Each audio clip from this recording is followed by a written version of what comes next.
is Tony. I am so excited for another episode of Women In. You're going to meet another fantastic person in my life. But before you find out who you're going to hear from, let me tell you what you're listening to. Women In is a podcast that celebrates women in all walks of life and the people in their lives who are lifting them up. You're going to hear from a really cool person in my life today, and they're going to share their stories to inspire others to support all the extraordinary women around them. This is a space to be disruptive, forward-thinking, and change agents for humankind. It is uncensored, fun, and curiosity-driven. This is what I'm passionate about, breaking down the barriers for my kids' generation. It's equal parts about my guests and the places we came into each other's lives, whether it be the Kalamazoo Wings, Mindfulness Elevated, Tony Will Coaching, or they happen to be in my family and friends circle. My guest today is Margy Schaller. Margy got sober in 2005, and back then there was still a lot of stigma around sobriety. When she finally got the courage to publicly share her story of sobriety at 10 years sober, she was once again advised to stay silent to avoid judgment. Now, with 20 years of sobriety, she stepped out of the shadows and is thrilled to be building a community of others who are reshaping how we talk about sober choices. Margy Schaller is the co-founder of Sober Life Rocks, a community of people who choose not to drink, are sober-ish, sober-curious, and sober wingmen. Their mission is to lift up those in the sober movement and create spaces and initiate conversations that challenge the prevailing drinking culture. She is also the host of Sober Life Rocks podcast, co-host of the Amplify Sober Voices Conference on January 15th, 2026. Hi, Margy. Hi, thank you for that amazing introduction. Isn't it kind of cool, like to hear? I mean, I love reading my guest bios, and it's fun to hear it. It gives my guests a moment to like reflect on the amazing things they're doing. And you're amazing, and I'm just excited to share your story today. Thank you. So tell everyone how we met. Well, gosh, it was probably in the spring of last year. You and my co-founder Laura Nelson were actually at This Naked Mind training program, and she fell in love with you.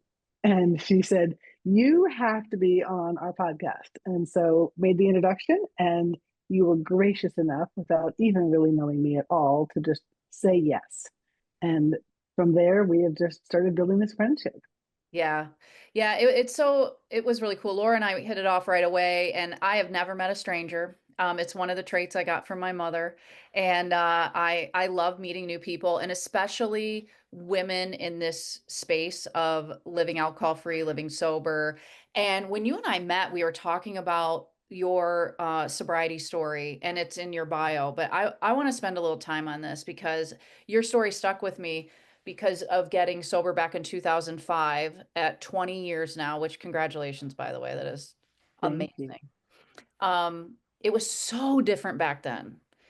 And Mm. so will you dive more into like what if whatever you're comfortable with, like why you chose to stop drinking, what route you took, how did you Mm. do it? Because this methodology these days is nothing like it was. It was very stigmatized 20 years ago. Mhm.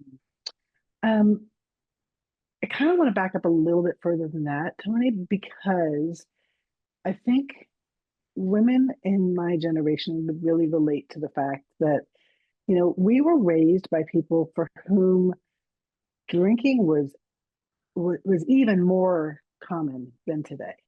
I was raised in a middle class family by a woman who had grown up in society.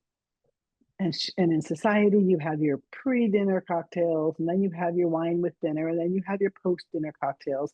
And so that was normal. Driving under the influence was normal. Like all of it was normal. And we also had alcoholism in our family. And the Mm, third factor is that my mother, who was the alcoholic in my family, also was a firm woman's liver, mm. and she was trailblazing back then, um, both in trying to get into the workplace, into positions of authority, but also my parents got divorced when I was 8, and so this was back in the oof, early 70s, and the crowds we ran in, that just wasn't done. Yeah. So I grew up with a mother who was just doing the best that she could, but fueled by alcohol, couldn't put it all together. Mm. And the the the things that she struggled with, she overcame through drinking. Mm. And the few successes she had, she celebrated with drinking. And our life was chaos constantly, constantly. But what I learned watching her was that the only coping skill that I learned was the drink. Mhm. And I remember being younger and watching her. She had this glass of scotch and water that she kept in the refrigerator door where the condiments are. Yeah. And as she was like walking through the kitchen, she'd open the door, take a sip, put it back in, and carry on. And so I remember at 8 years old being really curious. And so when she wasn't around, I'd open that door and take a sip, and oh, the taste was disgusting. But I felt that burn, that slow, warm burn. And Mm. so I learned that I could sneak a little sip anytime that I wanted that feeling. Mm. So fast forward, life was chaos, things were bad. I vowed I would never be like her. And by my 20s, I was just like her. Mhm. I was late 20s, I was a single mom with two kids, living life in chaos, using the only coping skill that I knew how to use. And I was what they called high functioning, Mhm. never missed a day of work. I never saw her miss a day of work. I was always at my kids' stuff. She was always at our stuff. But the emotional regulation wasn't there. The ability to really be a true parent wasn't really there. Certainly, this chaos with my ex husband was present. And I knew that there was just nothing that I could do without alcohol to sort of keep me together Mhm. until I was gifted by, I now say gifted by an intervention from my family. And it was a different sort of intervention. This guy, they knew me well enough to know I was strong minded and I was not going to be told what to do. So they hired a guy who put together this alcohol education weekend for the family. Mm. And they put my brother up to inviting me to it because they knew again if they invited me, there's no way. So he calls and he says, we're doing this thing and we'd really like you to be there. And I said, I know what this is. This is a Margy is bad intervention. And he said, no. He said, this is truly for all of us to look at the effects of alcohol in our family. And he said, and if it is all about against you, I'm walking out and I'll hold the door for you. And so I went.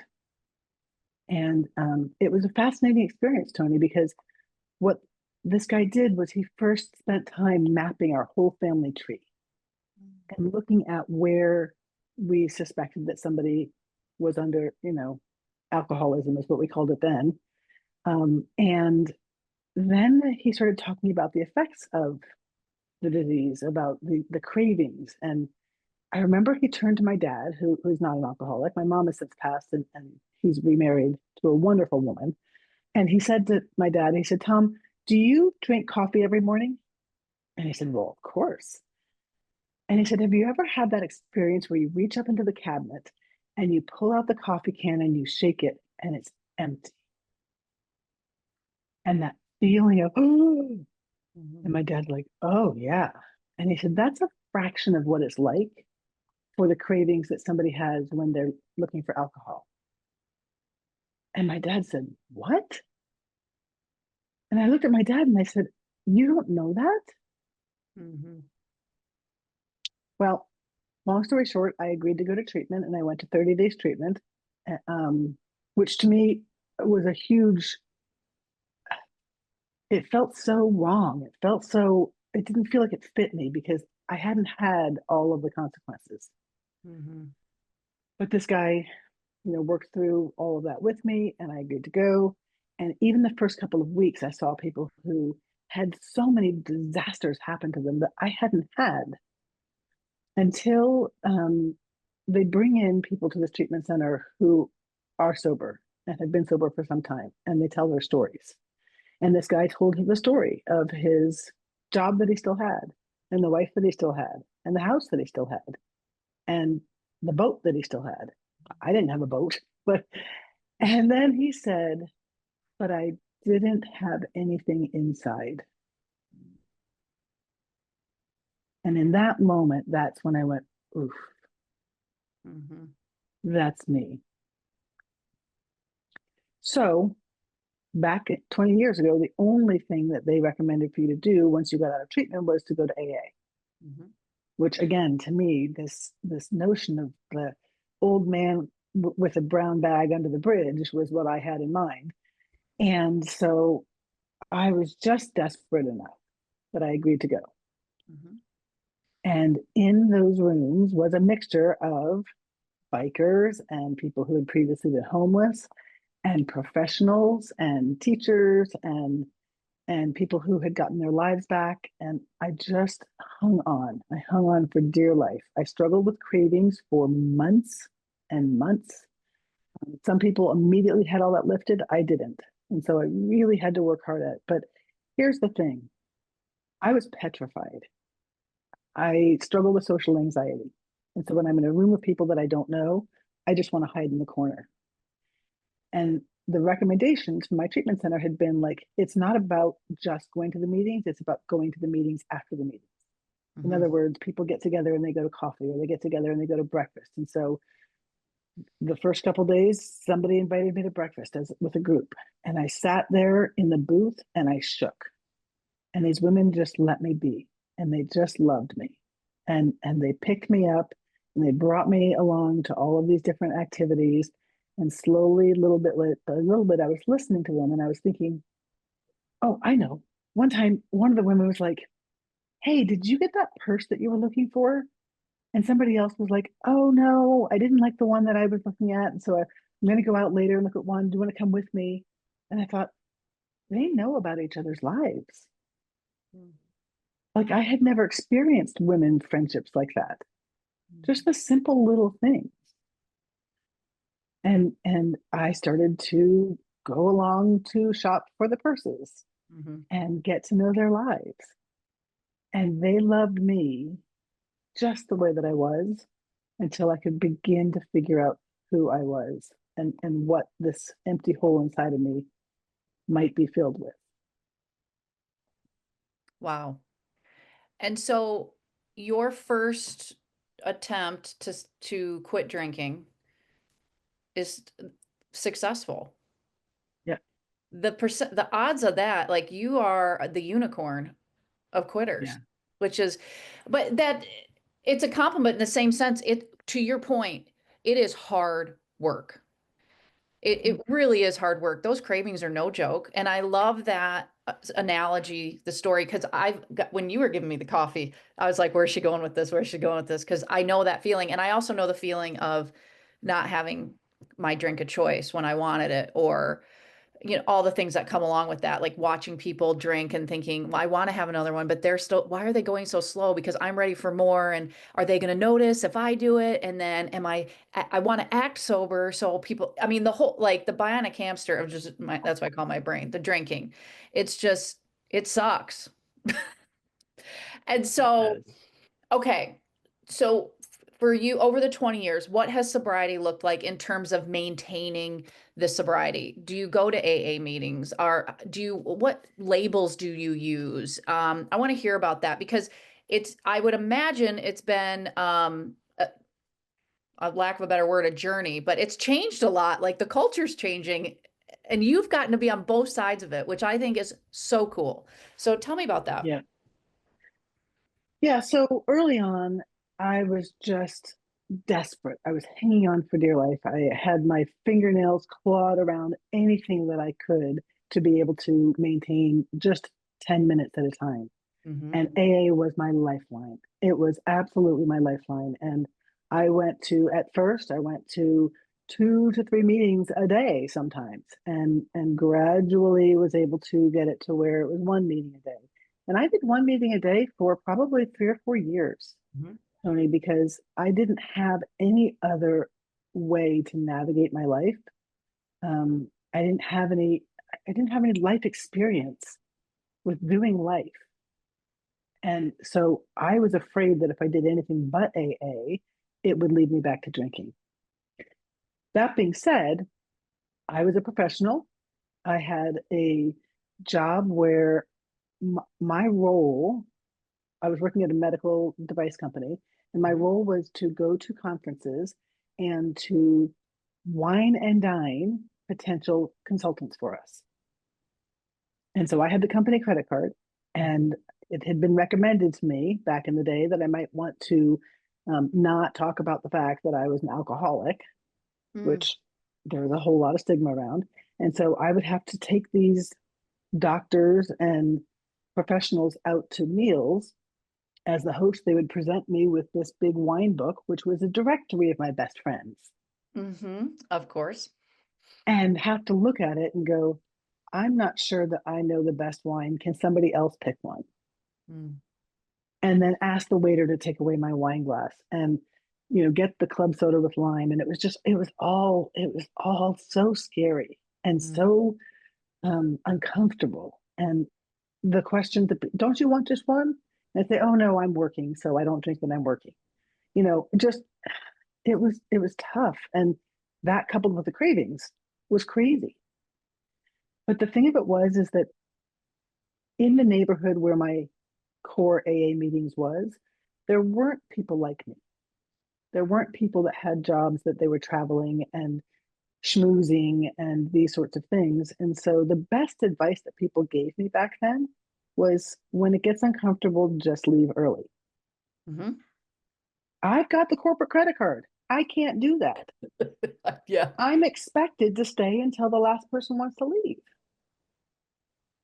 I'm going to high powered, high visibility sales meetings or regional meetings. I can't do that. And so I just muddled through and struggled. And I had these dual lives. I had this life where I was in AA and this my community, and I felt so proud of my sobriety. And then I had my other life, which was my work life, where I was making myself small and keeping silent and trying to sort of thread this needle. Mm-hmm. And even with my kids' family, friends, families, um, I had been the instigator of all drinking. Mm-hmm. And so suddenly I'm not. And there was questions about that. And I don't want to have my kids, friends, parents be worried about them spending time with an alcoholic, Yeah. which in today's world would be crazy to say. But 20 years ago, even though I was sober, the fact that I had this label would be enough for some parents to say, oh, you can't go over to so and so's house. So that was just the life that I led. And I didn't question it. I didn't think to myself, oh, I wish I could be more public about it. It was, I wish I could be more comfortable being private about it. And that was the work that I was trying to do was how can I be more comfortable being small? Mm. And so I stayed with AA really actively for probably the first 14 years of my sobriety. But Mm-hmm. I also was not feeling the happy, joyous, and free that is quoted in many of those meetings. I saw a lot of the people just absolutely blooming, and I knew there was something missing. And and one day, through a series of really interesting circumstances, I ran across this program called Adult Children of Alcoholics. Mm-hmm. And I opened up the first piece of literature that I found, and I started reading, and I was weeping because this was the missing piece that I never had. Adult Children of Alcoholics is about those initial messages that were given by our parents. Mm-hmm. And my initial message was, I'm not good enough. I'm not good enough the way that I am. I don't have the right to have feelings of my own. And no matter what I do, I'm probably never going to be lovable. Mm-hmm. And so I have spent since that time deep diving into this program of adult children of alcoholics and just really looking at those messages and looking at what is true and what has been given to me. And it's a process, it's undoing childhood basic memories and messages and having to sort of reparent myself and Mm-hmm. give myself different messages and say, I'm not always perfect, but I'm good enough just the way that I am. Mm-hmm. So I've not since that time been as involved really at all now with Alcoholics Anonymous, which is no slam on them. It's just simply where my journey has taken me. But what's been really, really interesting is I still was staying silent about my being, about my sobriety until a year and a half ago. And a year and a half ago, Laura and I were at a women's entrepreneurial retreat. There's about 125 women, and we all knew each other more or less. And Laura was on a panel called Mind Body Health, which, Mm-hmm. if you know Laura Nelson, is actually kind of hysterical because that's not really who she is. She's a high powered, strategic thinking businesswoman.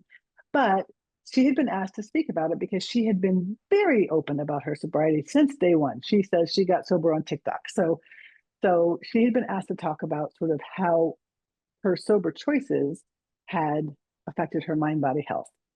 So she's answering questions, and in the middle of one of them, she sort of spontaneously says, I'm just curious, in this room, how many people here don't drink for whatever reason? Mm-hmm. Well, Tony, in that moment, I had a choice to make. Mm-hmm. Now, Laura knew about my sobriety, but not a single other person in the room did. So I'm sort of in front of her, as she can see, but nobody else can, slowly raising my hand. And I start looking around the room out of the corner of my eye. 15% of the women in that room were doing the same thing as me. And we start looking around at each other, stunned. Mm-hmm. And I look up at Laura, and both of us have our eyes like saucers. How can this be that we didn't know this about each other? Well, needless to say, we grabbed each other for lunch afterwards, and we're like, "What just happened there? This has to change.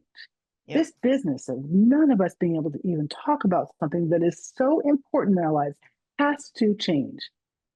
And I said, "It has to start with me, and I can't put baby in the corner anymore." Mm-hmm.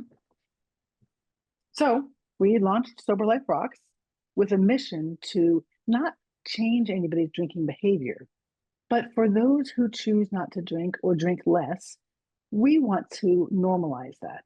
We want to amplify people's voices. We want to bring people out of the dark and make it so that it doesn't matter what's in your cup. It doesn't matter the choices that you make. If you choose to go out and get smashed, like, have fun. If you choose to get together and never have a drink, have fun. Like, Mm-hmm. either which way, what difference should it make? Yeah. And that's where I am today. It's I when you and I talked before the first time we met, I remember you sharing that with me, parts of it, not the whole story. And I love hearing the whole story about like keeping a secret for all those years, like 18 and a half years.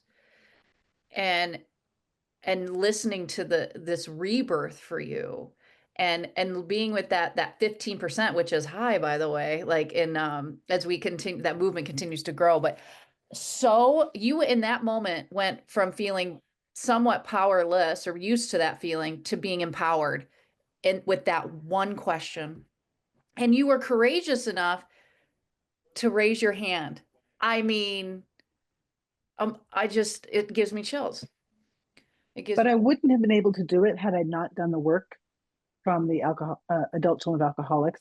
That's why that's such an important part of my story, because I had been so programmed that even if I even if I felt uncomfortable keeping the secret, that was that was all I deserved. right. And by having done this work, I knew that I was worth more. My story was worth more, and um, my truth is worth more. Mm-hmm.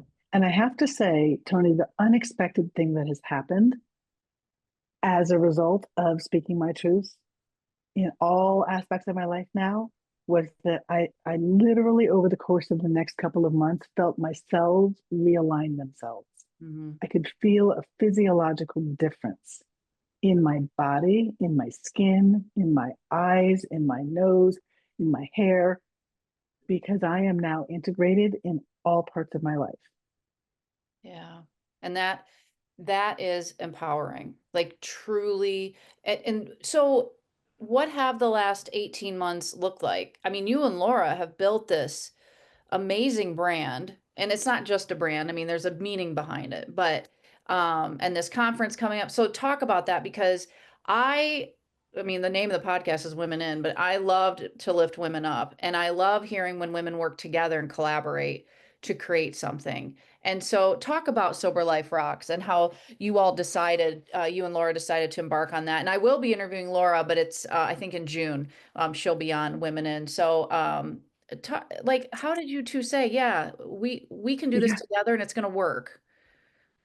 Well, let me tell a very funny story, which is that we've known each other for probably 12 years now. Oh, The first time that we met, though, um, I am a speaker coach. That's my day job. And I had a client come out to spend 3 days with me because she had some um, really, really important big speeches coming up. And she wanted to make sure that she just hired me to like deep dive and get it right. So she came out, she was staying with me at my home. And the second morning, she woke up. She's like, "Oh, I have this one thing that I've got to go do. I'm going to go do this taping, this video taping with somebody. Do you want to come with me?" Well, because the 3 days were dedicated to her, I said sure, but I was feeling um, a little anxious about the fact that I had mapped out all of our time specifically for what her needs were, and now suddenly she had this appointment that was more important. mhm. So, all right, let's go. And so we get in the car, we go over to this dental practice, and we walk in, and here's this woman like full of energy and like, okay, and taking over everything and getting her into hair and makeup and getting the video crew. And I'm just sitting there just going, what the heck? This is my time with her. Well, that videographer was Laura. Mm, And when Laura tells the story, she knew that this woman was coming out and she was like so frustrated that she was spending time with this other person and not dedicating herself to this videotaping. So the two of us were like trying to put this brave professional smile on and snarling behind our teeth at each other. And that was the very first time we met. Now, because we're in the same industry, we run across each other over time and we have very different personalities, but we're both good people. And so we had a collegial relationship. Nothing, we never spent any time together per se, but saw each other at lots of conferences. And then when she got sober on TikTok, and I saw that, my first reaction was a little bit judgy, mm, was a little bit like, you can't talk about that just so openly. And like somebody could see. mhm. And you're a professional speaker. Who's going to hire you if you talk about your mess like this? But as I watched her, I began to these little TikTok videos. I began to understand that there was something different there Mhm. because this wasn't the mess. This was the hope and the journey. So fast forward to that moment, we sat down for lunch. We decided that we needed to do something, but we didn't know what that was going to look like. Um, And so over the next couple of weeks, we started the process of what was it that we wanted to do? How could we put this together? We wrote a little business plan up. And as we started to run forward and just try to build this um, group of people in the professional space, we go about things very differently. Mhm. I am much more of a planner and I like things to be mapped out. I need to know what the roadmap is going to look like and what our goals are and put the infrastructure in place. And Laura is just this amazing visionary. She Mhm. has an idea, and before it's even partly formed, she's like, let's try it. I'm like, try it. We haven't thought it through. And so we really had to spend some time having some conversations. Mhm. And the thing is that I admire her so much. And I want Laura to be Laura. Yep. And at the same time, I have to be true to myself. This is the new Margy. I have to stay, speak my truth and be able to function. I think if you ask Laura, she would say that one of her blind spots is planning and infrastructure and systems. And so at first she felt constrained by me. Mm-hmm. And today she leans into that. Today she says, I have these ideas. I want to run it by you before we like dash into this.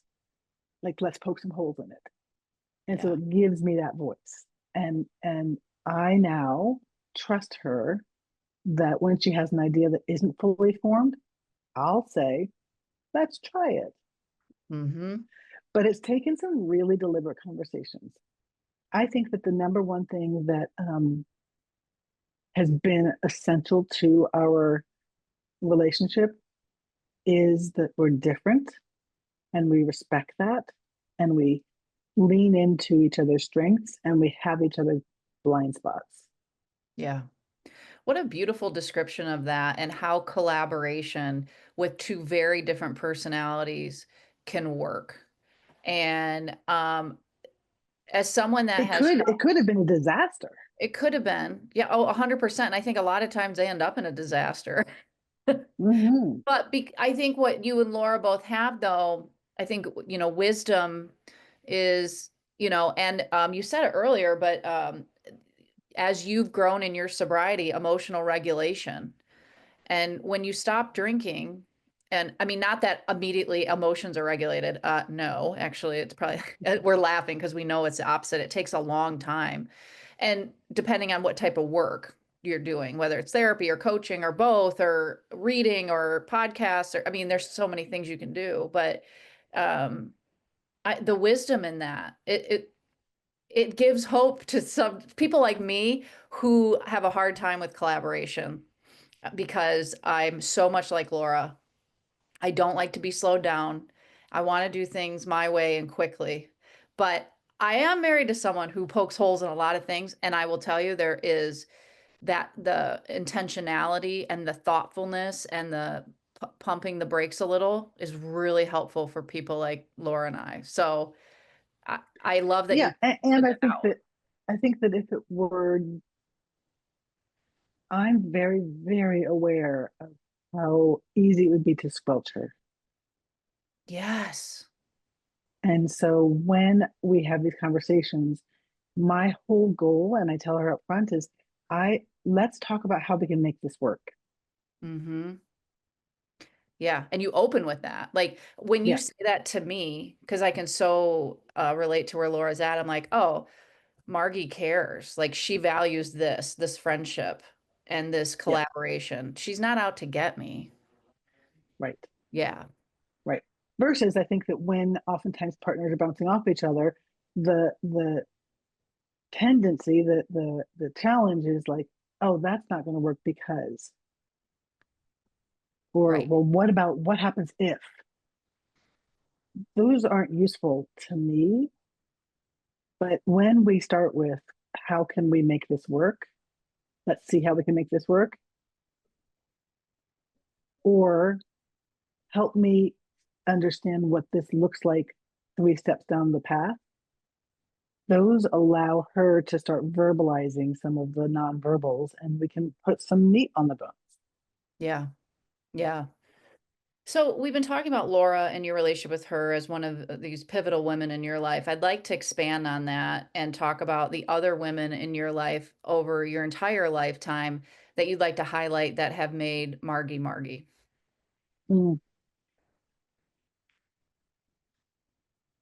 I think that I want to talk about a collective and then an individual. Hmm. The collective was the women that I met when I first got sober. And I was able to integrate into a group of about 10 women who we just loved each other and we loved on each other and we challenged each other and we called each other out for things that needed to be called out. Um, because I was raised in such chaos, I literally, Tony, didn't know basic functioning skills. I didn't know how to put my makeup on. Mm-hmm. I had a woman come over and help me teach me how to put makeup on. Mm-hmm. I did not know how to choose clothes that looked professional, but that I could afford. Mm-hmm. I didn't know how to parent my kids. I remember there was this one woman, she had three teenage boys who were really well behaved, and I had toddlers, and I was petrified. And I remember looking at her and saying, I want to do that. And she gave me some tips. Mm-hmm. And I ended up having amazing kids because I constantly kept those voices in my head of the things that she shared. Um, People who taught me how to be more professional at work, how to both get ahead but not be strident. Remember, my mom was a woman's liver, so she only knew strident, and that was what she needed back then. But those weren't lessons that served me well. So I just had I pulled from wherever I could pull from amongst this group of women who were willing to put in the time to help raise me in my late 30s. Mm-hmm. One in particular, though, um, I don't to this day understand it, but she saw greatness inside of me. And she never overtly said that because I think that would have put pressure on me. Mm-hmm. But I remember I would talk about like, one day I wish I could do this. And she would look at me with these just calm eyes and she's like, why not try? And nobody had ever told me it was okay to try. I was either told you must do it and succeed, or you'll never be able to do that. Those were the black and white messages I was given. And she helped me to see that there was gray. And she helped me to see that a little bit of forward progress was good. It didn't have to be all or nothing. Mm-hmm. And when I started my own business as a speaker coach, I needed to figure out some way to get credibility. And so I decided to write a book. I've Mm-hmm. never wanted to write a book in my entire life, ever.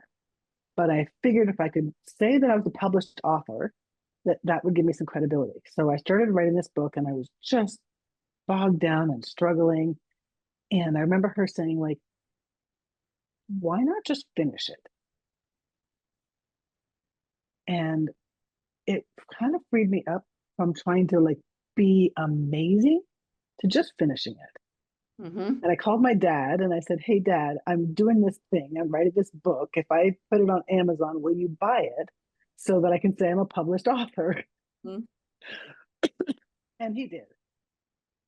But what ended up happening was that a lot of people bought that book. Mm-hmm. And a lot of people loved that book. And a lot of people emailed me and said, this has become my new Bible. And I went to this friend of mine and I was just like, I don't understand what just happened. And she sort of smiled. She goes, I do. She said, you're just wonderful. She said, what I know about you is that you can't do anything less than your best. But when you shoot for your best, you shoot yourself in the foot. Yeah. And to me, that keeps resonating. Like when I try for what I think is my best, it's the impossible. I have this perfectionistic, absolutist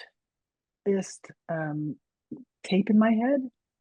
And when I know I can't get there, I just beat myself up. Mm-hmm. But when I just try to get it done, the reality is that I'm pretty good at what I do. Mm-hmm. And so just getting it done turns out to be pretty darn good. What's the name of the book, Margie? Well, that was my first book. Yep. That was formulated with Formulate a Winning Presentation.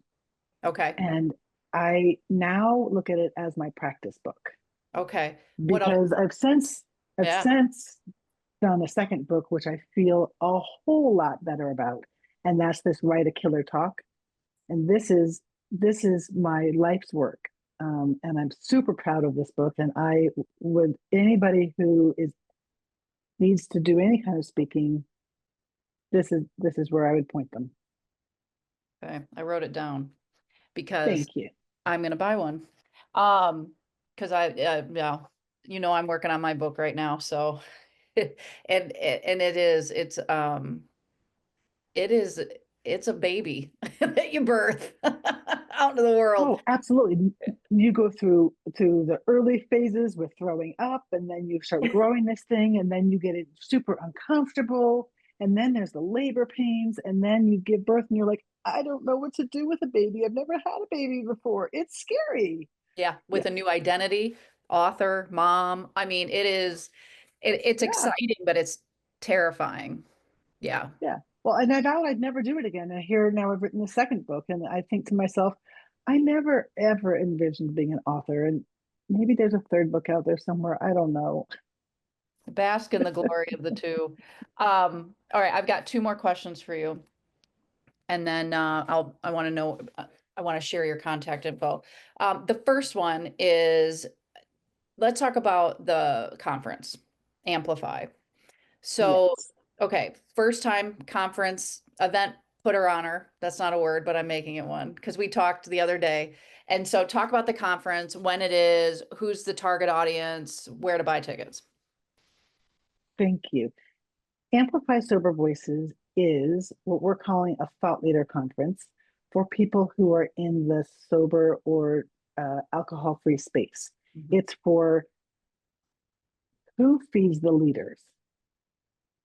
Those of us out there who are podcasting, who are writing books, who are speaking, who are loud and proud on social media, who are coaching others, who are building communities, who feeds us.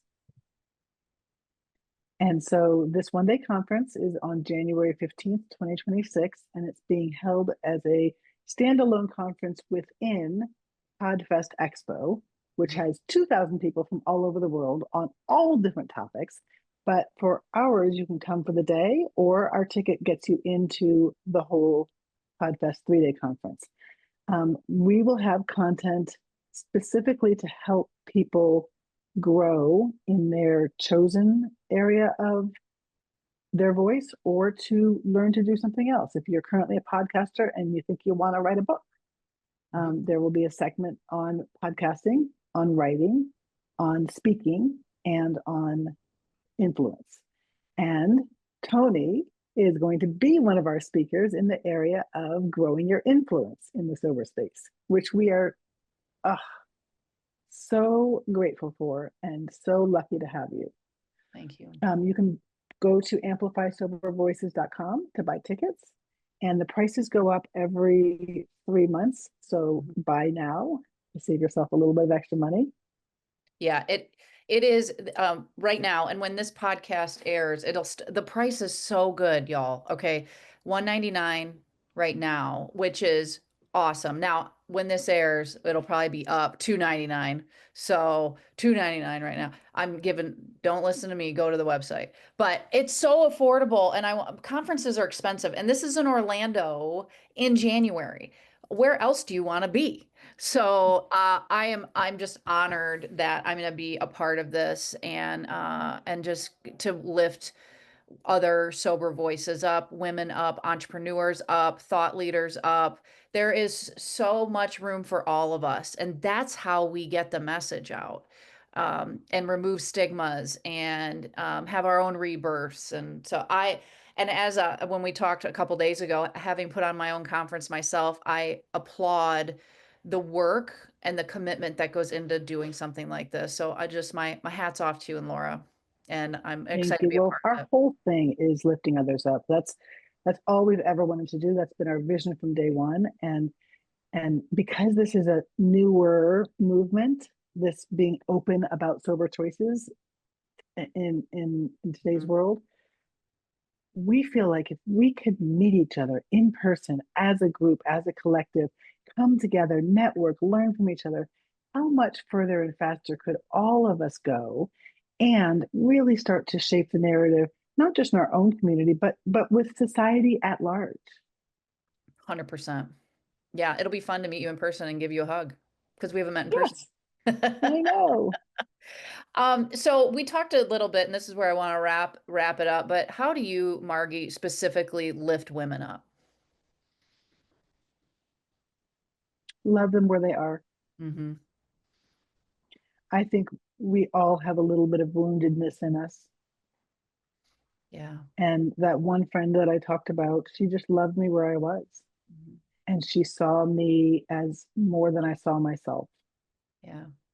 And I love to love on people, and I love having these conversations and just being in admiration for the person that we are today, flaws and all, because we've all come through something. Yeah. All of us. Mm-hmm. There's no perfect person out there. Yeah. And we're living the life despite that. Yes. If people want to connect with you, either for your coaching, any your books, everything you're doing, Sober Life Rocks, where can they find you? Oh, so many places. I know. As a speaker coach, the best place to go is the Schaller Speaker Okay. Academy.com. Wonderful. For Sober Life Rocks, it is soberliferocks.com. But most importantly, please, please check out amplifysobervoices.com, which you can also get to from our main Sober Life Rocks website. Yep. Yeah. And I will be sharing that with my network and um, hoping to get more. There'll be people coming to this conference for sure. So I can't wait to be out there and just like I said, be around like-minded people. Oh, I always get such a shot in the arm when I go to these things and meet the best people. Mm-hmm. So, Well, and Tony, you are one of those best people. well, thank you. You, to me, what you represent is that same idea of why not? Just try. Yeah. That you have done in your day job with your hockey team, that you have done with your coaching, that you are doing with your conference, that you're doing with your podcast. You're just saying, why not? Let's just try it. And Yep. that gives others permission to feel braver and try something new. So thank you for what you do. Thank you. Yeah, that's definitely me. Just try it. And I appreciate that you see that in me and just to call you a friend and I'm really happy for you. Your story is amazing.